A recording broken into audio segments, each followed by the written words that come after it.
سلام دوستان، خوبین جان؟ جور و بخیرین. امروز کم سوزی آورده، سوزی صاف کردیم، قیله کنیم بخیر بخش شو بولانی کنیم.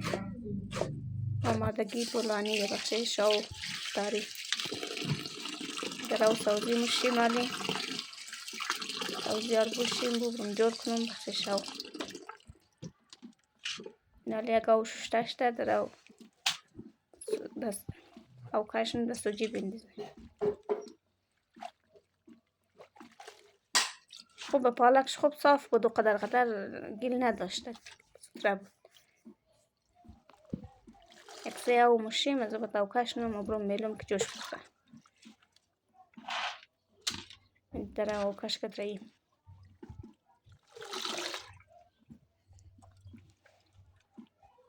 پالک گندنه پیاز نمسر کم سوزی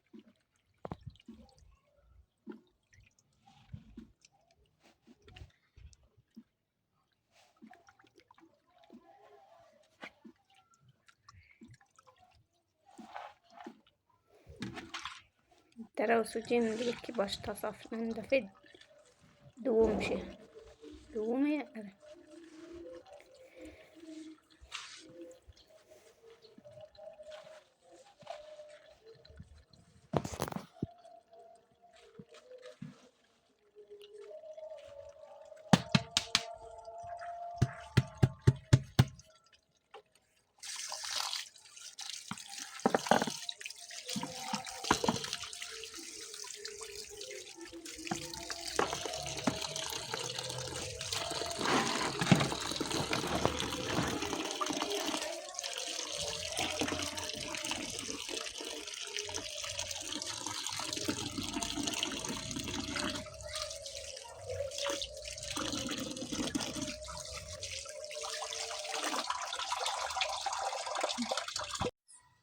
باش آرد خمیر کنی اینو ایش غلبیل کدام کم دیگه من داینیشم غلبیل کنی بخ آرد تر کنی یا خمیر کنی یعنی آرد اینیشم نماک اندازه تایی دیگه من اندازه نماک یعنی نیم قاشق کم زیادتر دیگه خمیره میندازم که تا بشین برسه یعنی خمیره یعنی دیگه آرد خمیرشت جمع کنی ببرم کلجی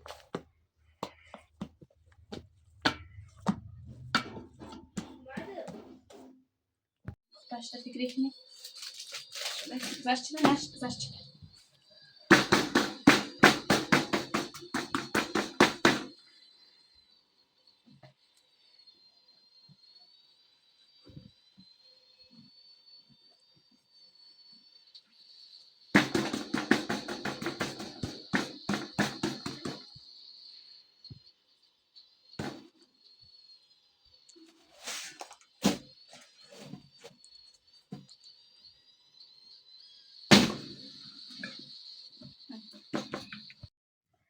بولانی پخته کنی بخش شو با در او شروع کردم که بولانی پخته کنیم سوزی که صاف کردم ششته دوم جور کردم آمادگی بولانی بخش شام که بخیر بولانی پخته کنی شام روزه دیگه تا پخته میشه تا جور میشه چای مایمونی بیله میشه سادن مالی است 5 نیم نزدیکای 6 دیگه تا 6 نیم رو بولانی پخته کنی نزدیکای 7 آذان میده شام میشه دیگه 6:50 6:55 دیگه آذان میده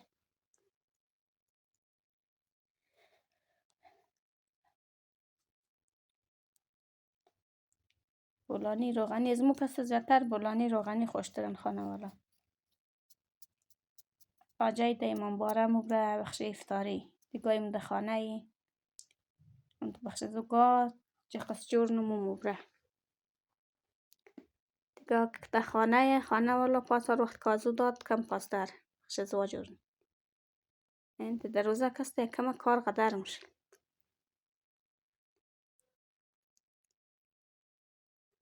امروز تمام چیز کار کدوم پره کاری سوزی اولدم صاف کده قیله کدوم ششتم سبردم جور کدوم سرخ کدوم آرد خمیر کدوم آرد بسم کم کار دیگه دشتمار کدوم آرد خمیرش دا بردم زولک دوم نان پختک دوم از نان باد بولانی سرش تک دی آرد زیر زولک دوم این درو دیگه منی روغو آل سرخنی بخششم ای بخیر پختش نه چای مای کنی شامشونه ببری تمام نوش جان کی جای تمام خالی دیگه کشک نزدیک مو بود بخیر میاد جای مخوردی نوش جان مکدی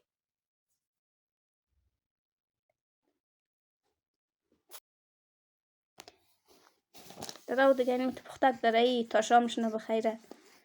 از زباد دیگه جورشونه تمام شی میرقم بولانی هم ده دیگه دوستا بیننده عزیز دیگه وقتشم نمیگیرم دیگه خداحافظ وقت خوش داشته بخیر انشالله بخیر مو روزت ده خوبی ده خوشی تر کنی افطار کنی روزی وقت خوشی جان جوری داشته تمام مو خداحافظ دیگه از بخیر شو